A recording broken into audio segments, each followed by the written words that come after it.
Hello everybody and welcome to the HIragiZone. I'm your host Ragi, and before I start this video I would just like to apologize for not uploading these past few weeks.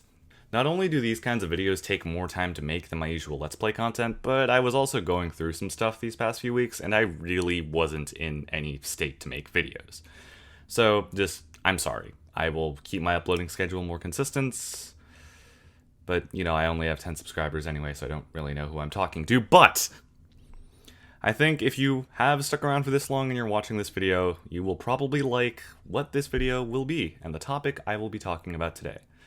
So without further ado, let's get to my Ragi Rant on Isekai. Now, for those of you who don't know, an Isekai or an Isekai Tensei is a subgenre of anime and manga in which the protagonist gets killed, usually by the hands of Truck-kun over here, and is reincarnated into a fantasy world where they partake in a grand adventure. The subgenre has become so popular in recent years that it seems that every anime season we get at least 1 or 2 new isekai, if not 5 or 10. But where did this isekai trend start? How did isekai become so popular? And how did it evolve into the form we know today? Well, this video here is to answer all those questions, as well as to share the history of this art form we've come to know and love. Now, to truly understand the history of isekai, we need to go to a little site known as Shousetsuka ni Naro, or Naro for short.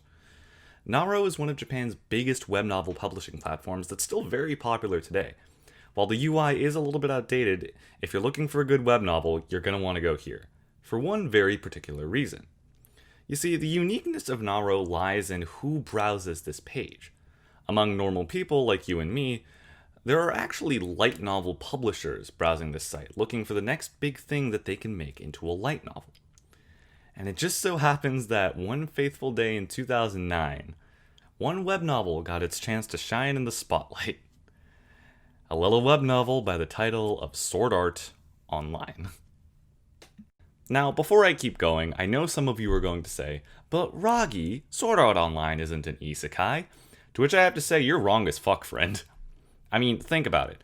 The game is Kirito in Asuno's other world. Kirito has black hair, is overpowered, and has a harem of girls that really shouldn't want to fuck him for whatever reason, but I digress. Really, if you think about it, SAO follows the principles of all modern isekai. And it's actually left quite a lasting impression on isekai as a subgenre. You ever noticed how in modern isekai you hear the mention of something like stats or see a game screen pop up? That's because of SAO.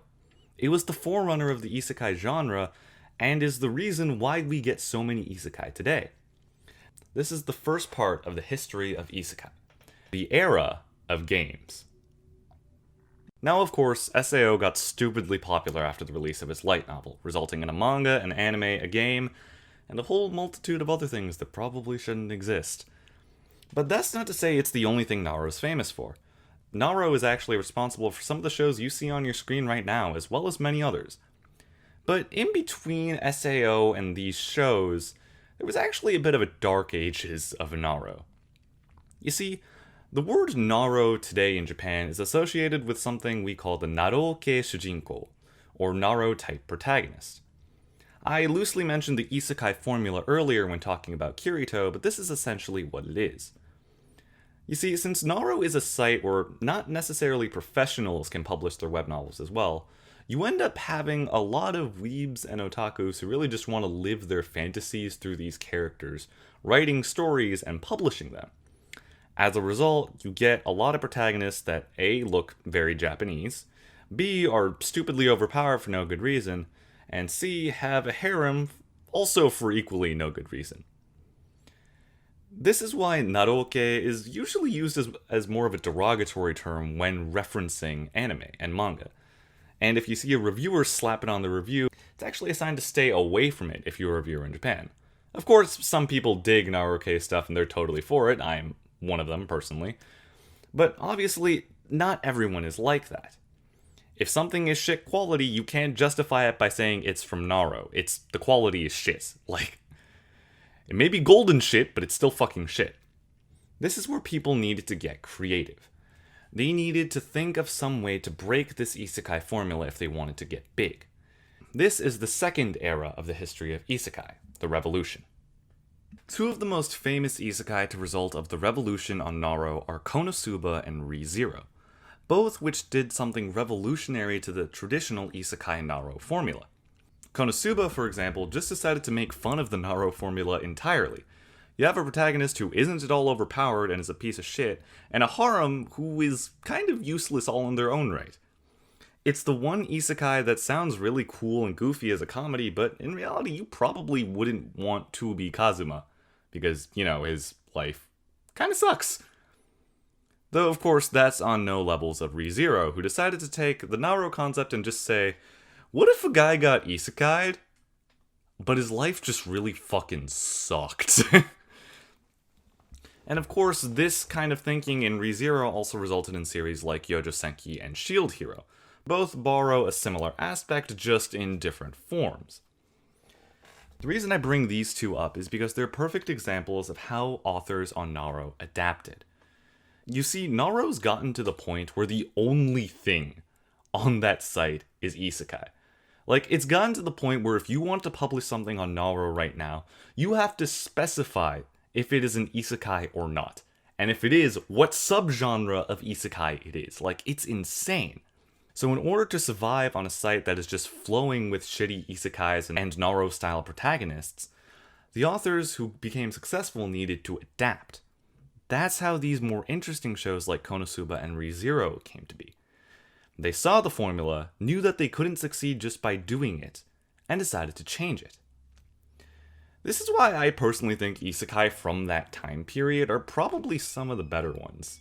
Because they honestly feel more inspired and from a genuine place. Like, this isn't people just trying to make a quick buck, it's people trying to survive on this platform. Which actually brings us to the third era, and the current era of isekai history. The Flatline. Now, you'd think after the Revolution era, we'd be getting all kinds of new isekai that find great creative new ways to change the isekai formula. And for a while that was true. The aforementioned Yojo Senki, as well as shows like Overlord, did a very good job of finding ways to fundamentally change the otherwise plain isekai formula. However, recently that's becoming less and less the case. Personally, I believe we've entered an era of isekai that's just kind of flat. Like, yes, we get a whole abundance of isekai shows nowadays, but none of them are really good, per se. Shows like Isekai Cheat Magician and Do You Love Your Mom and Her 2-Hit Multi-Target Attacks get a lot of hate because, well, they feel uninspired. They're just taking this isekai formula and not really changing it, but adding unnecessary variables to it, and that just results in a generally shitty show. Like, even if you think about this mathematically, adding variables is not going to solve your problem. It's only going to make it worse. Now, that's not to say this is the case all the time, though. Manga like So I'm a Spider, So What, and Reborn as a Vending Machine, I Now Wander the Dungeon have a pretty decent following behind them, and I've heard generally good things about them. Despite the titles leading you to believe that really it's just a gimmick show like anything else. And while I don't think that's inherently wrong, at least these people are closer to the Revolution-era authors trying to do something different. But ultimately, it's not enough. The isekai formula has already been messed with in so many ways. People are finding it harder and harder to come up with new creative ways to fundamentally change it. And so we're left in an era of isekai that's just kind of bad. This is personally why I think isekai's gotten a pretty bad rep. It's only now gotten big, but the shows that are coming out after it's gotten big just don't live up to the hype. And unfortunately, I think that's going to go on for a while. The isekai formula is a very basic one, and that would lead you to believe you can change it in a whole multitude of ways, but it's obvious that no one's coming up with anything that, we as a Western audience, or even a Japanese audience, would be interested in. Like, think about it. Have you ever seen an isekai recently that has given you as much hype as Konosuba? As much hype as ReZero? Yes, there may have been some, but not a lot, right? So while it pains me to say this, I think we are going to have to wait quite a bit until the next big isekai, the next good isekai, even. And that's only going to come when someone on Naro decides to come up and adapt and think of a way to completely change the game. Could be you. It could be me. But until then, we're just gonna have to sit here and wait. And hope that by the time that Isekai is out, we haven't gotten Isekai'd ourselves. Anyway, thank you so much for watching this video. Like I said at the start of the video, I will try to keep my uploading schedule a bit more consistent. I might knock it down to every 3 days instead of every 2 days, but just know that there will be a video out after this. I will not disappear for another 2 weeks, so I hope I can have your trust there. But until then, I hope you enjoyed your visit to the HIragiZone. This is your host, Ragi, signing off.